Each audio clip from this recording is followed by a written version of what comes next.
registrado varios incidentes antisemitas e islamófobos en algunas universidades de Estados Unidos.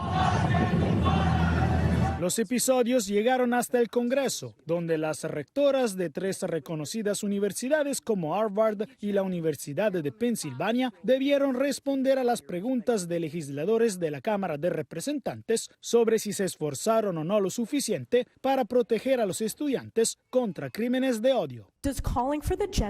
Llamar al genocidio de los judíos viola el código de conducta de la Universidad de Pensilvania en lo que respecta a la intimidación y el acoso, ¿sí o no? Puede ser acoso. La respuesta es sí. Y para la doctora Gay de Harvard, llamar al genocidio de judíos viola las reglas de intimidación y acoso de Harvard, ¿sí o no? Puede ser, dependiendo del contexto. ¿Cuál contexto? Cuando es dirigido individualmente o dirigido a una persona. Varios donantes de las universidades y algunos políticos reaccionaron a las respuestas de las rectoras, solicitando sus renuncias, al tiempo que algunos suspendieron los donativos. Hasta el momento, las universidades no han tomado acción alguna. Las rectoras, posteriormente, condenaron los llamados a la violencia. No me centré, pero debería haberlo hecho, en el hecho irrefutable de que un llamado al genocidio del pueblo judío es un llamado a uno de los actos de violencia más terribles que un ser humano pueda perpetrar. Es malvado, simple y llanamente.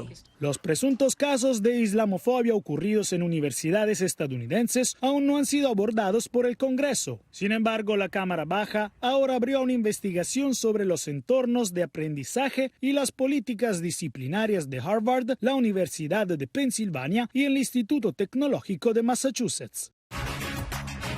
Tenemos para orgullo de este programa a Pilar Rahola, quien es periodista, escritora, fue vicealcaldesa de Barcelona y es una figura emblemática de la cultura española. Gracias, Pilar, por estar aquí esta noche. Gracias, Oscar. Vienes de un periplo por Brasil, pero están ocurriendo cosas por horas.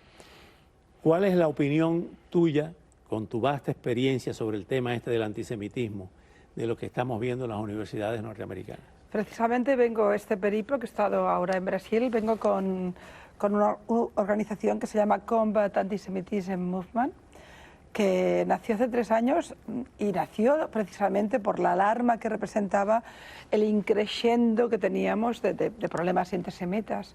Hoy mismo, creo que ha sido hoy, que hay un informe de ADL hablando de más de 2.000 casos de antisemitismo policial, es decir, con denuncia policial desde el 7 de octubre. Y en Francia se han disparado. Francia monitoriza bien los casos de antisemitismo y en un solo mes monitorizó más de 1.000 casos. ¿Te sorprende ese nivel de antisemitismo en las universidades norteamericanas? Bueno, lo de las universidades norteamericanas es absolutamente terrible. Estoy absolutamente horrorizada de todo. Estoy horrorizada de que las mejores universidades de Estados Unidos, donde se van a formar las mentes más lúcidas y los dirigentes del país, se hayan convertido en unos campus sin ningún sentido crítico, vulnerando conceptos básicos de la civilización moderna y alimentando el odio.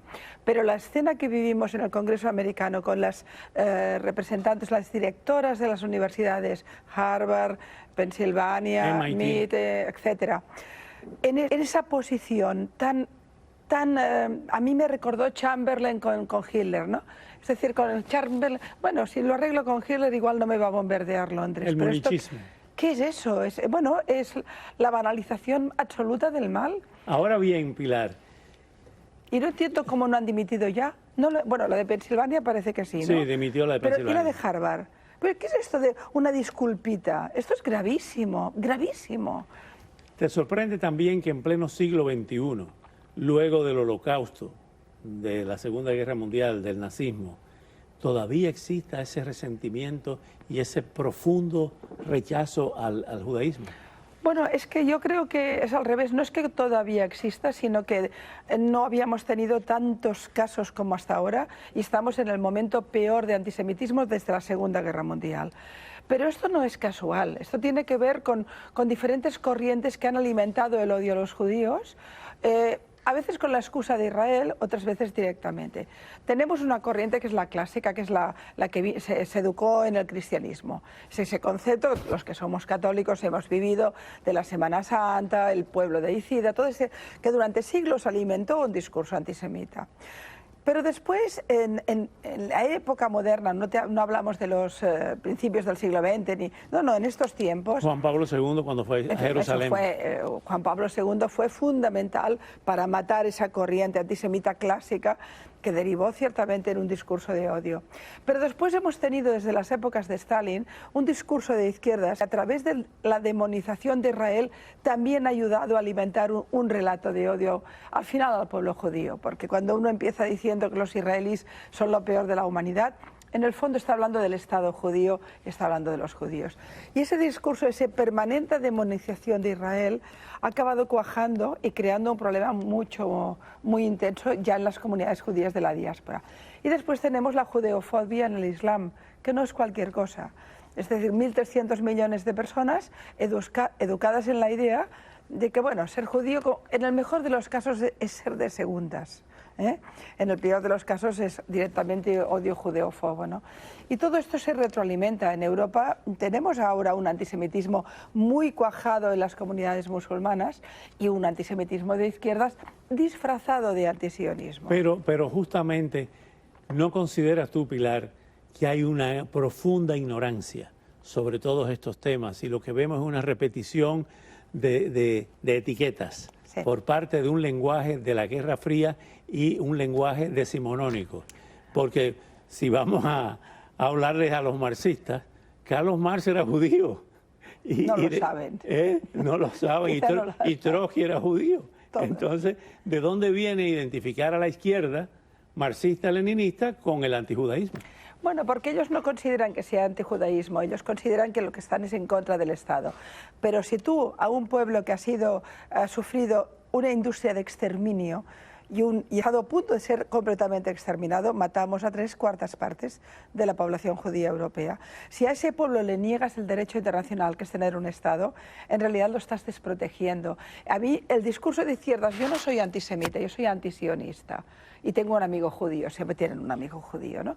Ese concepto no me vale, porque ser antisionista significa que le dices al pueblo judío que ha sufrido lo que ha sufrido durante siglos, que no tiene derecho a tener un Estado como tienen el resto de comunidades o de identidades.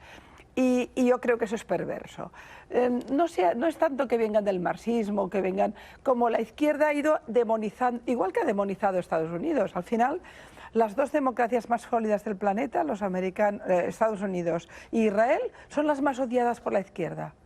No odian, no sé, Irán, que diría que muy demócrata no es, no se preocupan ahora de Azerbaiyán, que acaba de limpiar de armenios todo Nagorno-Karabaj sin que le preocupara a nadie nada, ¿no? Esto no, solo les preocupa a Israel. Pues eso tiene que ver con el antisionismo. Y si tú todo el día estás hablando contra Israel y contra los israelíes, acaba muchísima gente diciendo, bueno, y tengo aquí al lado un restaurante kosher que estos son los malos que matan niños, ¿no? Es como el ateo que decía, no creo soy ateo, gracias a Dios. Sí, más o menos. Seguimos contigo en solo segundos. Quédate ahí, Pilar Rahola, una verdadera noche de lujo para este programa. Seguimos con Pilar y pondremos la mira en el gobierno de Javier Milei, que arrancó oficialmente este domingo. Pero antes los dejamos con Nicolás Maduro, que se reunirá este jueves con el presidente guyanés Ifán Ali en San Vicente, gracias a la mediación del brasileño Luis Inácio Lula da Silva. Buenas noches. Habrá reunión entre Nicolás Maduro y el presidente de Guyana en medio de las crecientes tensiones por la disputa territorial en la región del Esequibo. Al encuentro el próximo jueves en San Vicente y las Granadinas asistirá el mandatario brasileño Luis Inácio Lula da Silva, quien hoy urgió a Maduro a preservar la paz en la región.